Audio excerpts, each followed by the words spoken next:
was only 17 when Pretty Thurman came off. Assalamualaikum warahmatullahi wabarakatuh. Perkenalkan, nama saya Ninda Pangesti. Saya dari Program Studi Farmasi Fakultas Sains dan Teknologi Universitas 19 November Kolaka. Di sini saya akan menjelaskan mengenai obat yang bekerja pada enzim, yaitu glibenclamid. Glibenclamid ini merupakan obat yang berfungsi untuk menyembuhkan penyakit diabetes mellitus tipe 2. Diabetes mellitus tipe 2 atau biasa juga disebut diabetes tipe 2 merupakan kondisi di mana kadar gula dalam darah melebihi nilai normal. Tingginya kadar gula dalam darah disebabkan karena tubuh tidak menggunakan hormon insulin dengan normal. Hormon insulin itu sendiri adalah hormon yang membantu gula atau glukosa masuk ke dalam sel tubuh untuk diubah menjadi energi. Diabetes mellitus tipe 2 ini biasa ditemukan pada orang dewasa ataupun lansia. Namun saat ini diabetes mellitus tipe 2 banyak ditemukan pada remaja dan anak-anak. Patofisiologi diabetes mellitus tipe 2 terjadi sebagai akibat kombinasi dari beberapa aspek yang berlangsung lama, dapat bertahun-tahun secara subklinis. Aspek-aspek tersebut ini ada 3. Yang pertama yaitu penurunan sekresi insulin. Penurunan sekresi insulin terjadi akibat disfungsi sel-sel beta pankreas. Gangguan fungsi sel pankreas ini terjadi secara dini, bahkan sebelum adanya resistensi insulin. Aspek yang kedua yaitu resistensi insulin. Resistensi insulin akan terjadi bila alur penyimpanan nutrisi yang bertugas memaksimalkan efisiensi penggunaan energi terpapar terus-menerus dengan surplus energi. Resistensi insulin akan menyebabkan penurunan asupan glukosa perifer, diiringi dengan peningkatan endogen produksi glukosa oleh hepar melalui proses gluconeogenesis. Selain itu, jaringan tubuh yang tidak mendapat energi juga memecah lipid dalam jaringan sel lemak sehingga terjadi katabolisme lemak tubuh atau lipolisis. Aspek yang ketiga adalah ominous octet. Resistensi insulin dan penurunan sekresi insulin akan menyebabkan terjadinya ominous octet yang akan menyebabkan terjadinya hiperglikemia. Ominous octet merupakan gabungan dari kondisi penurunan sekresi insulin pankreas, penurunan efek inkretin, peningkatan lipolisis, peningkatan reabsorpsi glukosa, disfungsi neurotransmitter, dan peningkatan produksi glukosa oleh hepar. Selanjutnya tentang obat glibenclamid. Jadi, glibenclamid ini merupakan obat untuk mengendalikan kadar gula darah pada diabetes tipe 2. Obat ini tersedia dalam bentuk tablet dan hanya boleh dikonsumsi dengan resep dokter. Saat mengalami diabetes tipe 2, tubuh tidak dapat menggunakan dan menyimpan gula atau glukosa dengan baik. Glibenclamid adalah obat diabetes tipe 2 yang termasuk ke dalam golongan sulfonylurea. Glibenclamid menurunkan kadar gula darah dengan cara meningkatkan kalsium intraseluler dalam sel beta pankreas, sehingga menstimulasi produksi insulin. Selanjutnya adalah dosis glibenclamid. Jadi dosis awal penggunaan glibenclamid per hari yaitu 2,5 sampai 5 mg.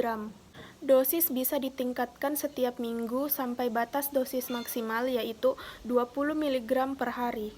Untuk dosis yang lebih dari 10 mg per hari, glibenclamid bisa dikonsumsi 2 kali sehari. Selanjutnya adalah interaksi glibenclamid dengan obat lain. Adapun beberapa efek interaksi jika glibenclamid dikonsumsi dengan obat-obatan lain, yang pertama yaitu peningkatan kadar glibenclamid dalam darah jika dikonsumsi bersama anti jamur seperti miconazole. Yang kedua yaitu peningkatan efek hipoglikemia dari glibenclamid jika dikonsumsi bersama obat golongan MAOI, phenylbutazone, probenecid, ACE inhibitor, dan penghambat beta. Yang ketiga yaitu penurunan efektivitas glibenclamid dalam menurunkan gula darah jika digunakan bersama rifampicin, kortikosteroid, diuretik, pil KB, atau hormon tiroid.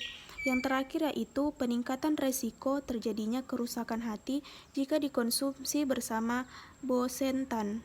Adapun sejumlah efek samping yang akan timbul akibat mengkonsumsi glibenclamid ini, yaitu yang pertama meningkatkan berat badan, yang kedua mual, sensasi terbakar di dada dan perut terasa penuh.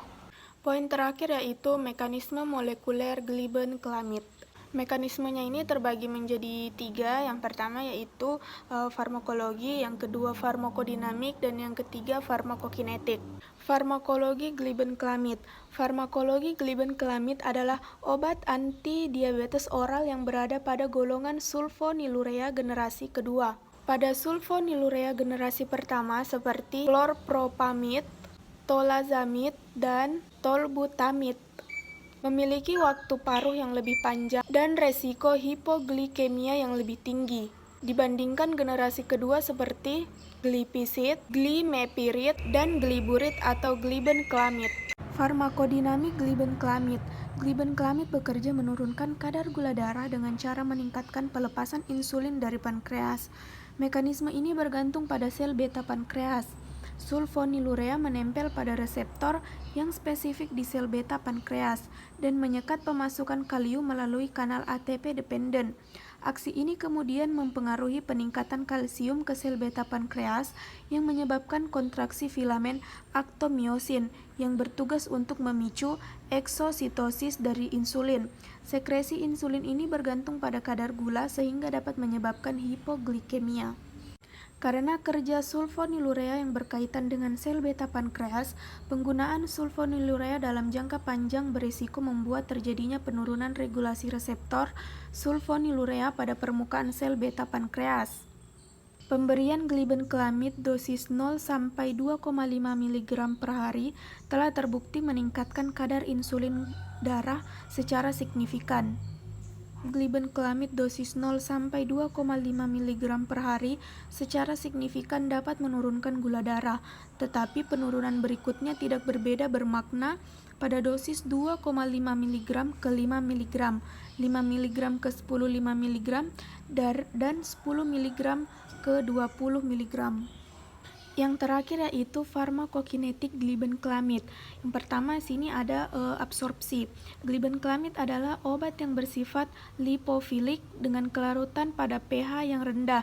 Pada umumnya hiperglikemia dapat menurunkan absorpsi sulfonilurea karena dapat mempengaruhi motilitas dari usus, sehingga sebaiknya sulfonilurea dikonsumsi 30 menit sebelum makan. Setelah absorpsi, selanjutnya yaitu distribusi. Glibenclamid sangat terikat pada albumin darah seperti golongan sulfonilurea lainnya. Glibenclamid berikatan dengan protein hingga hampir 99%.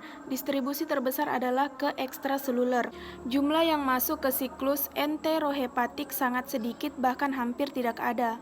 Selanjutnya yaitu metabolisme. Glibenclamid dimetabolisme di hati hingga menjadi metabolit yang tidak aktif. Metabolit yang tidak aktif akan dieliminasi melalui rute biliar dan renal secara imbang. Yang terakhir yaitu ekskresi. Waktu paruh glibenclamid berbeda-beda dan bergantung pada bentuk serta kekuatan sediaan oral. Ekskresi glibenclamid 50% melalui urin dan 50% melalui feses. Itulah tadi penjelasan saya mengenai obat yang bekerja pada enzim yaitu glibenclamid. Kurang dan lebihnya mohon dimaafkan. Wassalamualaikum warahmatullahi wabarakatuh.